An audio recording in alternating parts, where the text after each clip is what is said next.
ప్రధానిగా బాధ్యతలు స్వీకరించిన మోదీ 9.30 కోట్ల రైతులకు 20,000 కోట్ల ఆర్థిక సాయం విడుదలపై తొలి సంతకం.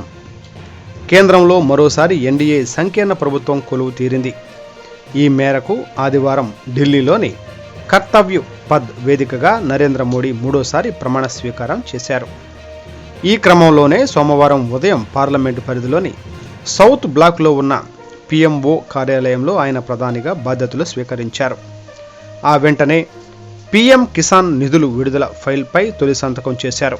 దీంతో దేశవ్యాప్తంగా ఉన్న 9.30 కోట్ల మంది రైతులకు 20,000 కోట్ల ఆర్థిక సహాయం విడుదలైంది. అనంతరం ప్రధాని మోడీ మాట్లాడుతూ తమ ప్రభుత్వం రైతుల అభ్యున్నతికి, సంక్షేమానికి పెద్దపీట వేస్తుందని స్పష్టం చేశారు.